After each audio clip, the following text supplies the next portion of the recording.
VIBErations podcast, part 16, Paul Jackson. Hi, I'm Gary Brightman, and this is my weekly podcast called VIBErations. Established in 2018, Vibe is a book and music shop situated in Moi Wo on Lantau Island in Hong Kong. So what's been happening over the past week? Well, for the past 18 months, we've had a nice plant outside the shop, but recently it died. Or was it poisoned? Anyway, a week later the dead plant went missing. Prime suspects were cows or water buffalo. Then, a few days later, the nice large pot that it was in disappeared, and now I suspect foul play. No, not birdlers, but a human has stolen our Vibe plant pot, put there to cheer up passers-by. And so, the mean streets of Moi Wo just got meaner. It's a new year, and so I've been sorting out the shop and trying to give it a fresher look. Although, I'm not sure if a book and music shop is supposed to look fresh, as some of the best ones I've been to look more like gothic haunted houses. Anyway, as usual, you'll be the judge. A reminder that thanks to Peter, our resident magician, we sell all kinds of tarot decks and runes. Yes, he's conjured up a new stock already. Boom shaka! And so to this week's interview.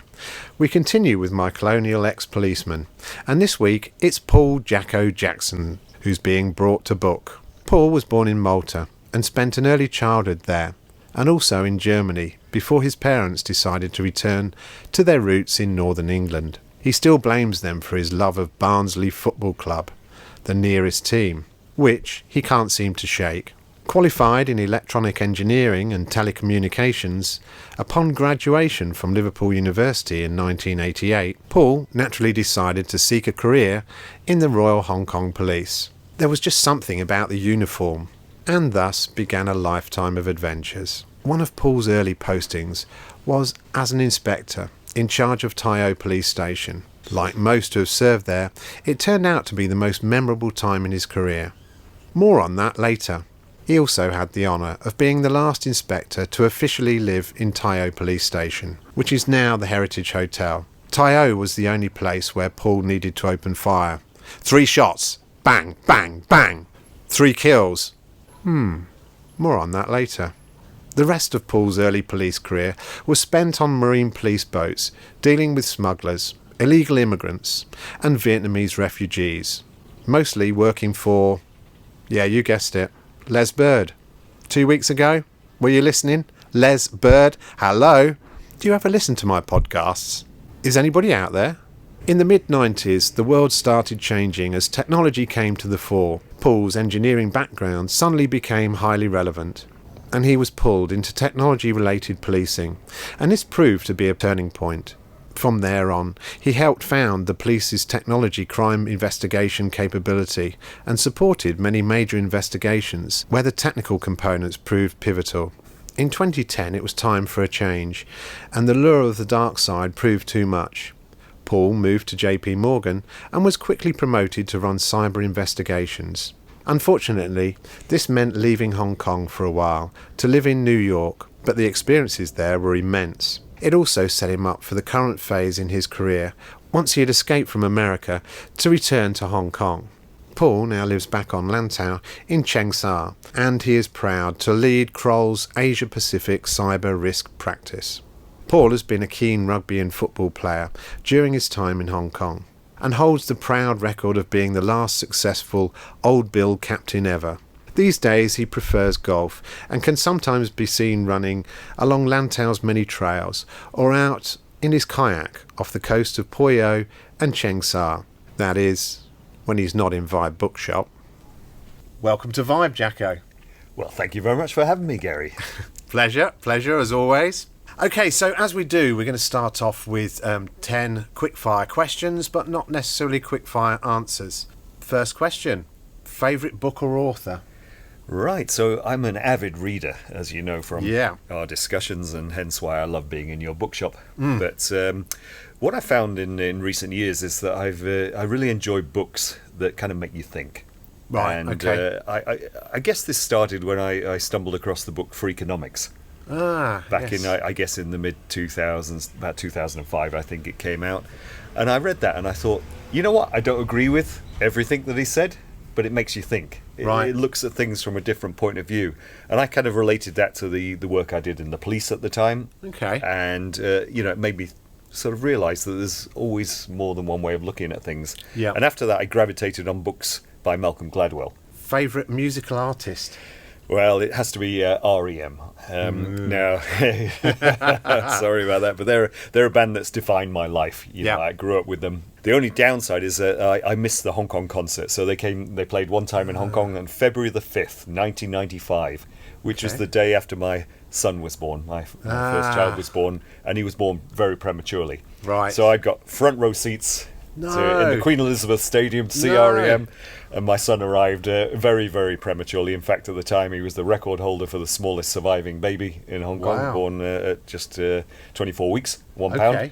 And, obviously I couldn't dash off to a concert when he was in intensive care. So. But I'm sure you've never forgiven him since, and you make him aware of that. I certainly let him know about that. What is your favourite drink? San Miguel. Look, I was brought up on it here in Hong Kong. Yeah. Do you have some sort of life motto?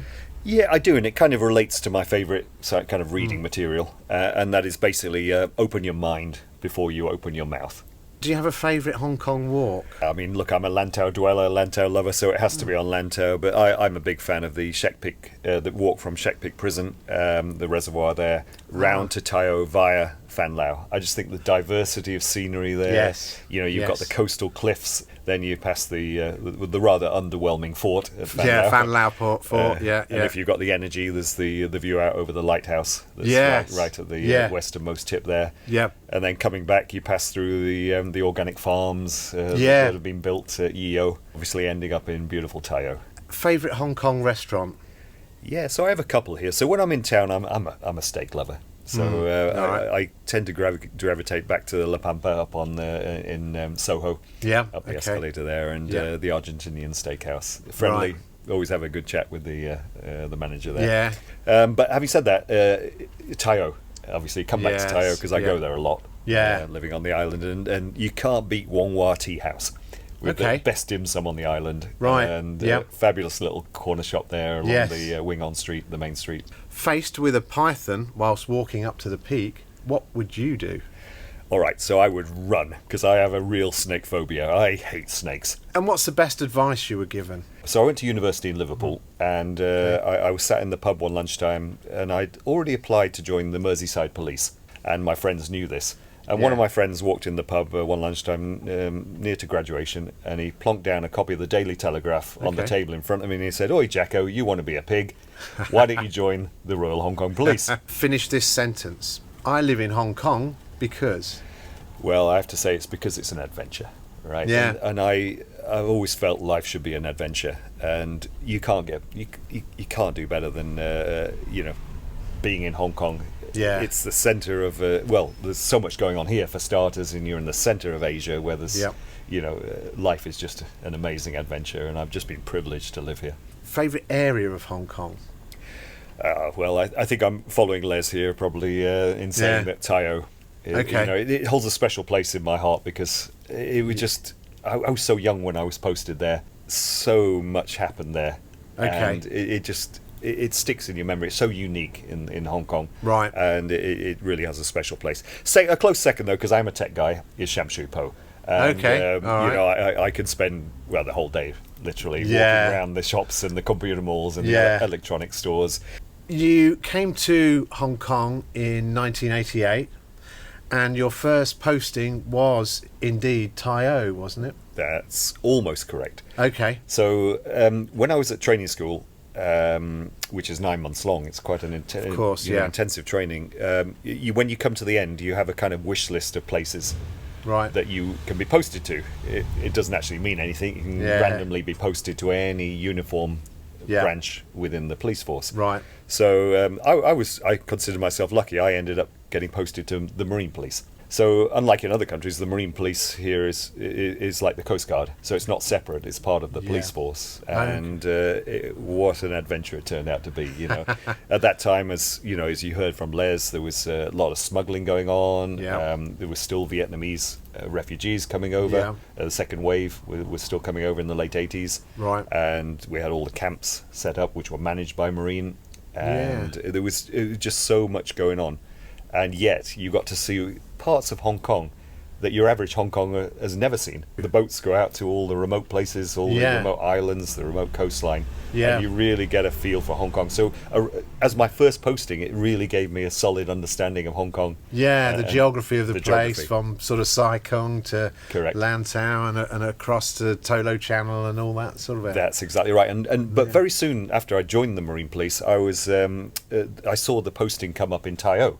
Right. And by chance, I'd been over there just for a walk and a hike a few weeks before that posting came promulgated on the old, the police paper system. System at the time. Notice boards, I guess, was it then? That's right. And you know what? I thought, wow, what an opportunity. I got 23 at the time or something, 24, maybe 23. And I stuck my hand up, to be in charge of half of Lantau Island and running Tai O Police Station. Wow. And luckily I got it. I don't think anybody else applied, to be honest. But I ended up in Tai O, and as it turned out, I was the last inspector in charge of Tai O to actually live in the station. So at the time, and Les obviously spoke about living in the station. Because the accommodation for the officer, because it's so far from the island, you couldn't live on, say, Hong Kong Island and commute every day to work because the travel was so far. Yes. So you had to actually live in the police station. But so I was the last one to actually call it a home. Wow. And quite proud of that little. Did you find it a lonely existence being there, or? That's a really good question, because I often get asked that, why would you want to live out in the extremes of Hong Kong, when you're a young man, and there's so much going on in town. But actually I didn't. It was such a vibrant community, and you're made to feel so welcome as the police officer in charge. It's really top-notch community policing. Yes. And just like anybody who's worked in Tai O will tell you, you're made to feel very welcome. There's plenty of socialising with the villagers, plenty of good food and drink. Plus, there was a Royal Navy coastal watching station just above Tai O Police Station, which is now the Heritage Hotel. So anybody who visits the Heritage Hotel can see some steps going up the hill, which is fenced off because it says military. I know it, installation. And it used to be run by the Royal Navy. Okay. And they used to have 4 guys who would fly in by helicopter every Monday, and they would spend a week sat up there basically taking photos of any Chinese military vessel they could see coming in and out of the Pearl Estuary. That was their job. Great life. So 4 guys up there. So they were smart, and they would divide their time. So one guy would spend 24 hours basically watching and holding the camera and on the lookout. And the other 3 would just go off around the island and enjoy themselves. And so they worked 1 week on, 1 week off, and then they had 1 day or possibly 2 days a week of work while they were actually there. So quite the life. But they were good guys, and they used to fly in, food and barbecue food and from the old British Naffy supermarket and beer, and we'd have barbecues up there from time to time. They'd come down the hill, and we'd have a football team where we played against the villagers. We joined with the Lee brothers who make the shrimp paste, that they put out to dry. So they were part of our football team. Wow. And a guy called Fejai Gum, the barber, the village barber, which at that time I still had hair. But we had a great football team, and we played against the villagers. Brilliant. So it was kind of a nice community feel to it. It's good to hear that the relationship, and I've heard this from a number of people now, between the Lantau dwellers and the police was quite a strong relationship. And as I understand, you guys would be responsible for walking the mountain pass and connecting with local communities there, and you were always well respected and welcomed into the community. Is that right? Very much so, and sometimes these walks could be quite hazardous because we'd get so welcomed at these little villages. They'd often bring out the XO and a few glasses of brandy later, and the walks back might become a bit more hazardous. We also had the Vietnamese. I mean, I remember one time just after work, it was about 5:30, and I was sat enjoying a post-work drink on the veranda overlooking the Tai O Bay, and we saw a ramshackle boat come sailing in, and I was just watching it, and then suddenly we all jumped up because we realised it was a Vietnamese boat overloaded, and we had to scarp it down to the village before they got off and ran away into the hills and try and pick them all up. But lots of funny moments like that. Yeah. In your bio that I read out at the start, you mentioned firing 3 shots and making 3 killings. Bit worried about that, Jacko. Yes. So this was part of my duty as the Lantau or Tai O inspector. Yeah. Was that we were responsible for opening fire where necessary. Right. To euthanize cows. Oh. Which had been hit by buses or other vehicles on the road or were critically injured, because at the time there was no vet on Lantau, so we were responsible for putting them down. Right. We had to ring up the vet in town, and we had to describe the injuries, and they would say, green light, put the cow down. So we had shotguns and rifled slugs. And we actually had to do a range course on this in the police training school, where instead of cardboard cutouts of bad guys, silhouettes of bad guys, believe it or not, they had silhouettes of cows. And we had to draw an imaginary line between the ears and the eyes diagonally. Yeah. And where the intersection imaginary line was, you'd aim for in the middle of the forehead. Yeah. And that... To do it in the most humane way possible. Quick manner. Yeah. And I mean, obviously it worked. I only had to open fire 3 times, and each time was successful. It's not a nice job. So that was the only times I opened fire outside of ranges in my police career. So 3 shots, 3 kills. So in that whole time, they were the only 3 times you opened fire? That's right. Yeah, and Hong Kong is a really safe place, as you know. Yeah. So it's really rare for a police officer to have opened fire. Yeah. I came closer once, which was rather worrying. It was front page news in the South China. That was moving forward to, I think, 1995 or 96, around not long before the handover. Yeah. And I was out working under Les, actually, at that time, back on the boats in Marine East, which is off Sai Kung. We had a report that a barge loaded with a stolen Mercedes was being towed out of Hong Kong waters. Okay. So we sped towards the scene, and as we came to the scene, we realised that there was a Chinese military vessel alongside this. Basically, at gunpoint, were holding the crew and forcing them to go towards China, still in Hong Kong waters at the time. Yeah. So I radioed this in, and I said, "Here's the situation, right?" And the response came back from headquarters was to forcibly board and take over the vessel Situation. And I thought, whoa, okay. We were in a large boat, a marine boat, so I had to do a full 360 to come round to be in a position to go alongside. And so we did a full turnaround. Meanwhile, the Chinese officers on the boat were holding their guns pointing them at us. Yeah, so no longer trained on the die-fi. No, they were now trained on you. On the boat. So as I came round, I was radioing this in, and they said, well, continue. So I got all the guns out of the boat in the armory. We got the bulletproof vests on, everything, and ready to come alongside and board. And we were literally about 2 minutes away from doing this when suddenly I call on the radio, stand down, back off. Because I think what had happened was the duty controller in the Marine headquarters at the time had obviously pushed this up the chain. It had gone right up to Government House, to the governor at the time. And we got told, no, that would be a major diplomatic incident, obviously, and stand down. But it came that close.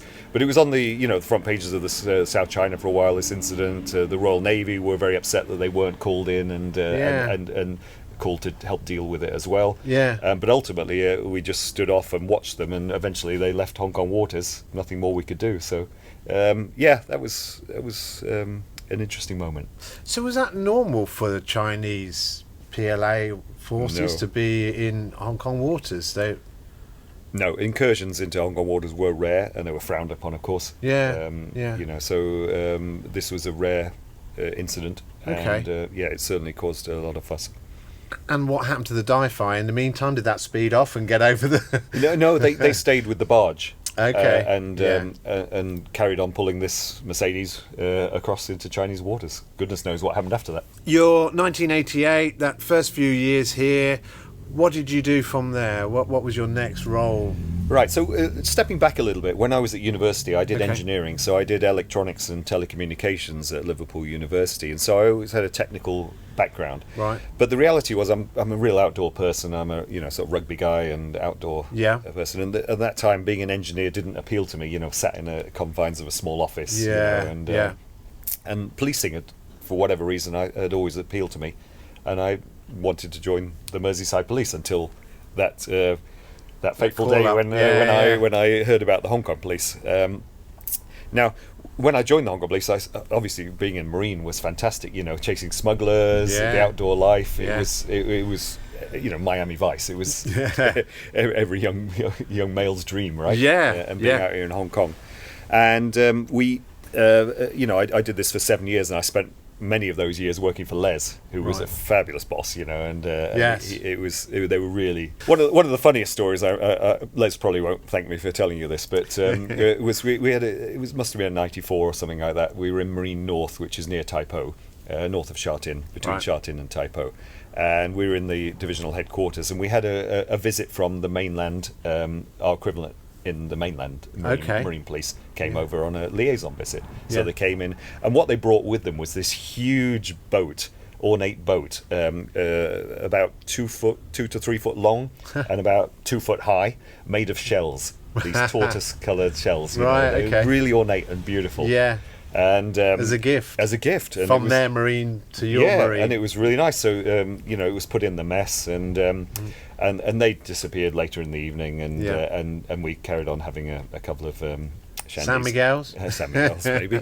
And later in the evening, for whatever reason, it was decided we'd see whether it would float and whether it could be launched. So it was sat on the ferry pier and ceremonially launched. At which point, of course, it disappeared underwater in the hogging, never to be seen again, which was all well and good, and we thought, oh well. But then about a month later, we had a return visit. They scheduled a return visit, and of course this created panic because where was the boat? Where was the boat they presented to us, which should be in pride of place in our mess. So Les sent one of the junior guys up to China to buy another one.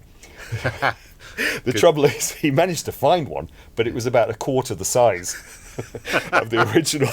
And you could see when these guys arrived, they kept staring at it, thinking, how did it shrink? And it caused a great deal of amusement. Nothing was said. That's hilarious. The evening passed by without further incident, but they must have wondered. That's the thing of sitcoms, isn't it, really? That's brilliant. It is. But Les, in his usual manner, handled it with aplomb. Yeah. But things, changed in the mid-90s, and the Intelligence Bureau, Criminal Intelligence Bureau, were looking for somebody with a technical background who could deal with the telecoms companies. So in Hong Kong in mid-90s, 6 new licenses were granted to the mobile phone market, and 6 new companies were formed. Prior to that, it was a monopoly with Hong Kong Telecom. Right. And so suddenly we had 6 new companies, and somebody needed to negotiate with them and talk to them about how to get records off them for criminal investigations, etc., and understand the technicalities of cell site analysis, etc. So I was asked because they knew my background, and I thought, you know what, time for a change. And I moved there, and that really changed my life, because from then on I became involved in technology investigations and policing for the rest of my career. But they were fantastic times. It was like shooting fish in a barrel initially, because a lot of the triads, etc., the organised crime groups, the bosses wanted the latest and greatest. And so they had these big, you remember the old mobile phones that were chunky mobile phones, like the BT bricks or whatever. That's right. And they wanted them to look flash. But they didn't realise they were tracing devices as well. They were tracking. It was like an ankle bracelet. They were being tracked, so we could watch their movements. We knew exactly where they were glowing around the city. So it was fabulous. We were able to tie them to crimes until they twigged on that they were tracking devices. But for a glorious year or two, it was a fantastic policing tool. But from there I moved into the technology policing, because then I reinvigorated my interest in computers and started learning about forensics in the late 90s, when this was a nascent subject. Really getting digital evidence off computers, etc., learning about hacking, and how to counter this. And I stayed in there ever since. We founded the Technology Crime Division in 2001 within the Hong Kong Police, and I became a leader within there. I ran and developed the forensics. I worked with Interpol to deliver training courses all around the world, and collaborated with universities in developing programs, as well as building the Hong Kong Police College training material as well. So I was really busy during during this decade, the first decade of the century. And I just found a passion for it. And loved doing what I did. And that brought me up until 2010, when I left the police. Right.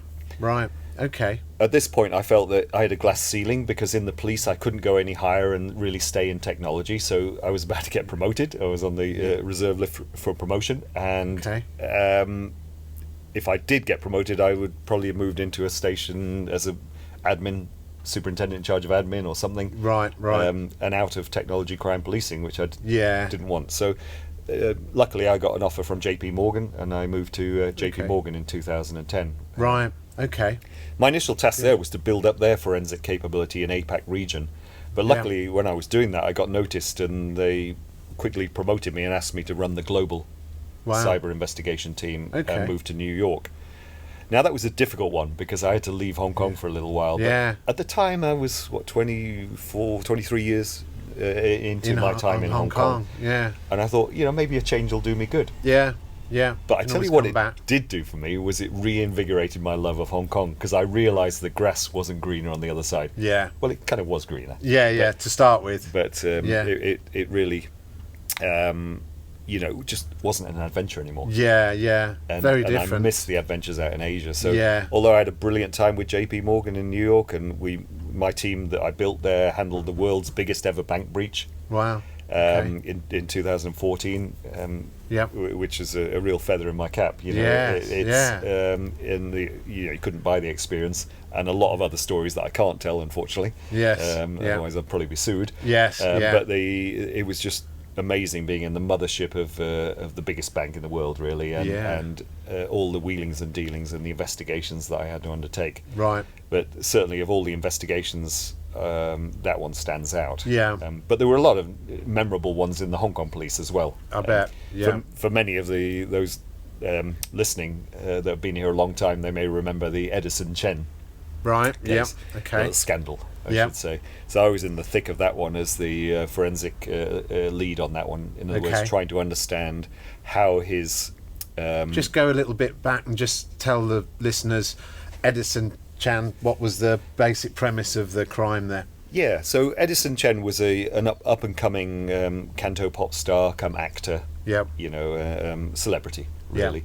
And he, how to put this? He had a lot of girlfriends who were also celebrities, and he had a tendency to video and take photos of them in flagrante, was it? That's the word. So, what happened was he took his Mac book to be repaired at a repair shop, and it had a load of these photographs on it. And the guy in the repair shop saw them and copied a bunch off onto a CD, burnt them onto a CD. Right.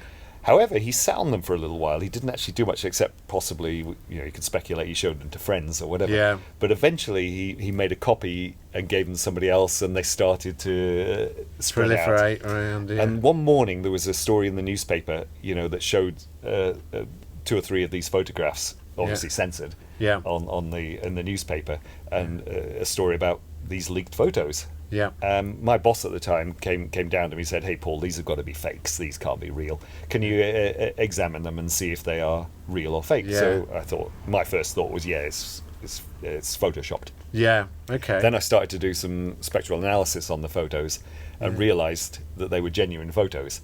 And after about an hour or two of studying them, I went up to the boss and knocked on his door and said, "Look, I think we've got a problem here. I think these are all genuine, and I think this is going to create a huge stir in the community, and there's going to be outcry over this." And indeed there was. It was a massive, massive story. Front page for months as this went on. And what year are we roughly? I think this was about 2006, if I remember correctly. 2007 maybe. All right. So 13 odd years ago. But it was just up until that point, everyone thought that the canto pop or the the film industry here was kind of very untouchable or whatever. It was sugar wouldn't melt in the mouth. They're up on a pedestal and you can't shoot them. Yeah. And all of a sudden, these celebrities were shown in very revealing different photos. light.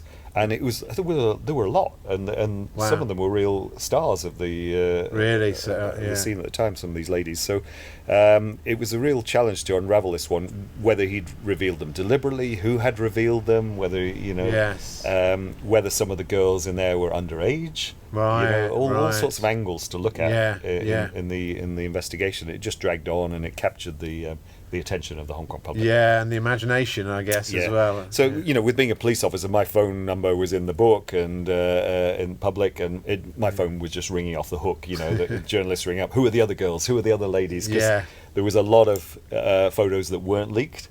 Right. And to this day, hopefully the names and the identities of those in them haven't been leaked, and been hopefully it stay that way. But it was a stressful time for me, because if there were any other subsequent leaks, a finger would be pointed at the police. Did the leaks come from the police? Yeah. So I had to keep them under lock and key and make sure that the tight controls were kept over while we analysed everything. But interesting times. But prior to that, actually, there was another interesting case, the Nancy Kissel murder, Robert Kissel. Yeah. So the banker... milkshake murder? That's right, the milkshake murder. Yeah, yes. So he was the lead banker with Merrill Lynch at the time, and she killed him, whacked him over the head with a blunt ornament, rolled his body into a carpet, had some coolies take away the carpet, the rug, into a storage. Yeah. It was like an old black and white movie. Yeah. But the real thing was getting the evidence to support the murder prosecution was about getting the mens rea, in other words, the guilty mindset. Yes. So it could have been a crime of passion, a fight, and manslaughter. One-off.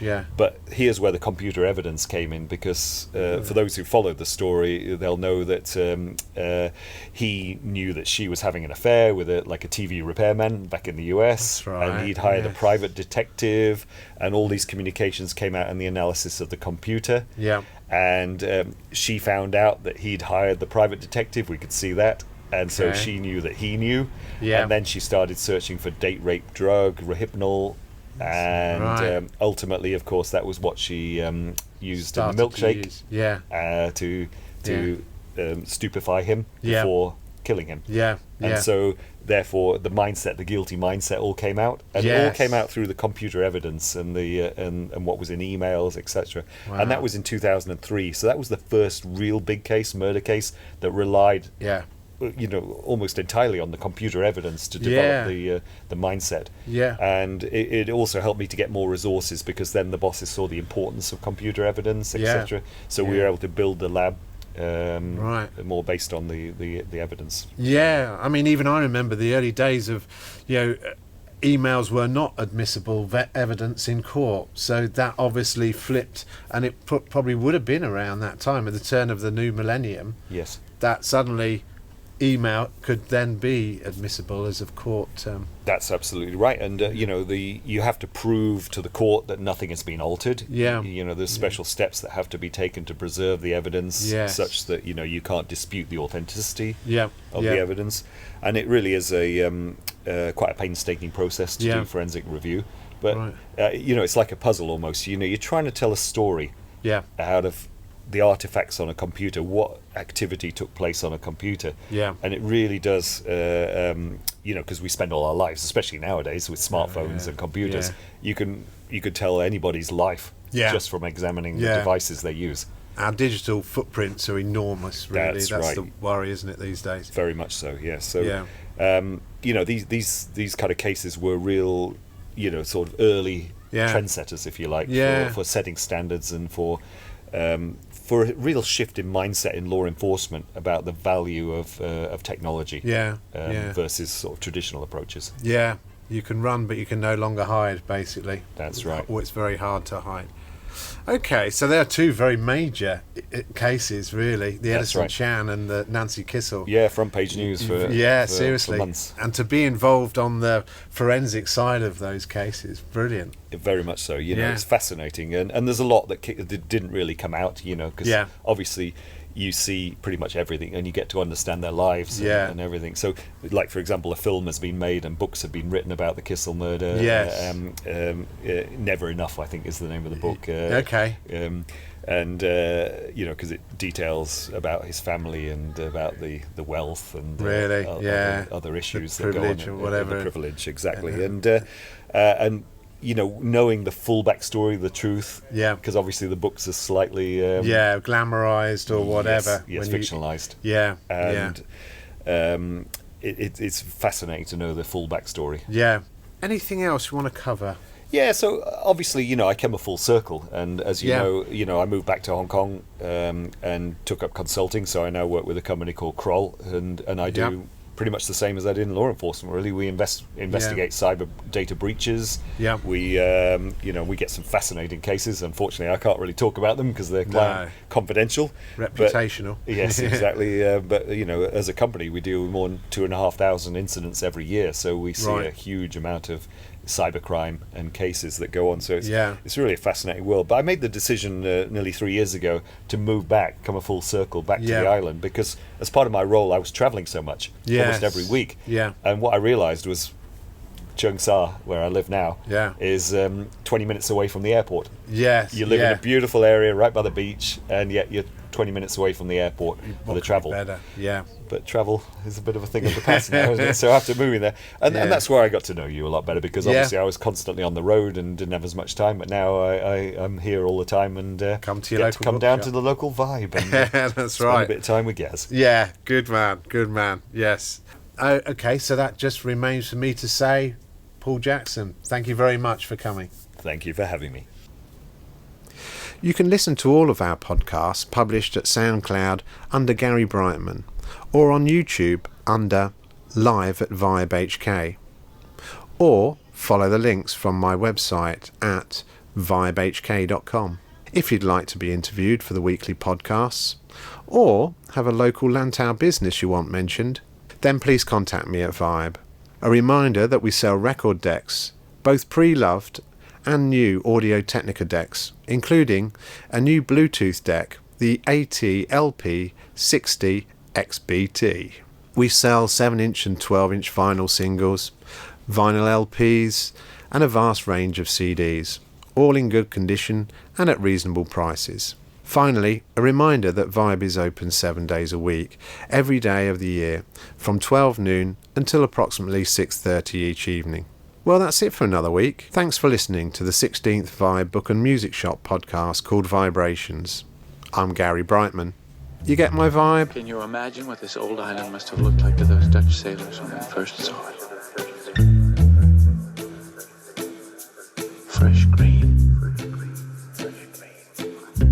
Like a dream of a new world. They must have held their breath.